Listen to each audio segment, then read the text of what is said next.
What's up guys, today I am going to be showing you some tips for the Pim boss fight in hard mode. Now, why is bro he's in my shot, he's in my intro, what are we doing? That's funny. But yeah, so let's get straight into the tips. Firstly, once you come up to Slapple, you're going to move the boss fight head, which was on Spawn Island in the middle. All you gotta do is look under this little picnic bench and click on it, and then the rift will spawn as you just saw, and the boss fight head will fall onto the ground. So there are 3 different phases to this boss fight. First phase is this little black hole phase, where you just have to dash forward, use your flare to get across. Basically you can just spam through this, it's pretty simple, pretty easy. Now for this second part, once these areas pop up, you're going to want to use your flare on these areas, but there will be these orbs of light that will spawn in, and to do this as fast as possible you want to know where the orbs of light are. The first one is right here, so you just want to go straight to that one, and then to make the next 2 as easy as possible, you just want to shoot your light right here. Don't even worry about this area right here, but shoot your light to this one because the next orb spawns right here, and then shoot your light up there, and then you can get up to this one immediately, and then the boss fight will be into the next phase as quickly as possible. You get that done fairly easy, you don't even have to worry about any of the other paths or even shining your flare on those, because those are just useless. You just want to get to the orbs of light. After you shoot all 3 of those orbs of light, the second phase will start once you get over here. Phase 2 starts as soon as this black hole happens, so you just, for this phase, it's pretty simple. Just want to make sure this purple dot is not on your screen, because it'll block your abilities.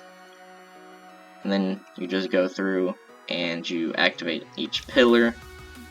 This phase, super easy, basically impossible to actually die on. I think I've only died almost once because of bad RNG, but yeah, so you just want to activate each pillar, make sure this purple dot is not on your screen to activate the static, dodge these little attacks. Now sometimes this thing will not open for some reason, I don't understand why it won't open. But there it is, fully opened, so now I just wait for the red rings to attack it. Then as soon as the pillar is activated, typically if the static is not already activated, it'll activate as soon as the pillar is activated. So you want to watch out for that, don't just go jumping around. And then for these targeting Pim heads, you just shoot your flare into the ground and they will basically just run into the ground and explode. Now you can jump from this one to this one if you have enough mana. Obviously I did not, I'm still running pretty low on mana, so you don't want to risk that, because if you fall into the void you will take a bunch of heart damage. See, that was pretty risky, I almost fell into the void. Obviously I wouldn't die immediately, but it would definitely not be the best choice. Now I'd say there's not really any other tips you can have for this phase. This phase is just pretty easy, just go through it. The first 2 phases are really simple. Honestly, I wish you could just skip past those 2 phases and get to the 3rd phase. But the 3rd phase is where all the tips are at. See, wait for the purple thing to activate. Don't want to get stuck in the void.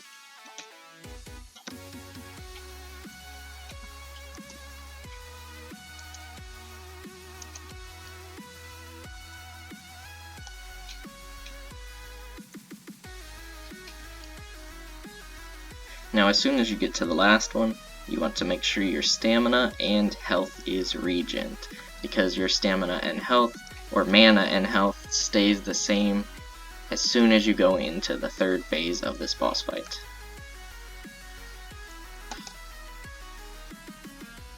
See, obviously my mana's pretty, like, a quarter way through.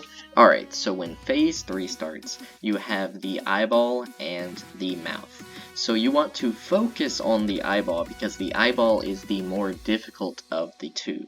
The eyeball has two different abilities, one being it flashes red and it ground slams and has this shockwave happen, and then 2, when it's green flashing, it will shoot a laser. You can stun it when it's green, you cannot stun it when it is red, obviously. Now, the mouth, it only has one ability where it slams into the ground and does the shockwave ability. Now, for the tips that I have for you, one being you always want to stun. It doesn't matter if you do damage, you always want to stun, because that will allow you time to attack the other boss even if you don't get any damage on the other one that you just stunned. Now, you also always want to focus on a singular boss. The faster you kill one of them, the easier it will be to kill the other one, obviously. And then the next thing I have for you is you always want to use your flare. You always shoot your flare at the boss. After you stun the boss, you always want to shoot your flare into the boss. That will lure the targeting pims to hit the boss and end up damaging the boss instead of you. You always want to shoot your flare. Even if you're not attacking the boss, you always want to shoot your flare, because that will keep the pims away from you. Even if there's no pims on the Bossfight island, you still want to shoot your flare just in case some spawn when you weren't paying attention. Now, obviously I did not win this run. It took me quite a few tries to actually win this boss fight, but using these tips, I think you should be able to beat the boss fight if you put in enough effort. Obviously, you're not going to beat it first try, unless you're just built different, then sure, you might beat it first try. But just keep in mind, you always want to keep your mana up as well. Now, I feel like that would be pretty self-explanatory, but always be boosting into the mana orbs. But as you can see, you always want to shoot your flare into the boss to have the pims attack the boss instead of you. And you also never want to dash through the eyeball. Now, sure, I did it quite a few times in this run, actually, because I mean, I was panicking quite a lot, actually, because I was trying to make this video, but obviously I didn't win. But yeah, you never want to dash through the eyeball because it will end up damaging you, because it has some sort of sludge that it puts on the ground that ends up damaging you, so never dash through the bosses as well. So this is my tips for you. Hopefully you can actually get the badge. And like and subscribe for more videos, and comment down below if you ended up using these tips and if they actually helped you, or if I'm completely useless. But yeah, like and subscribe for more videos. Peace.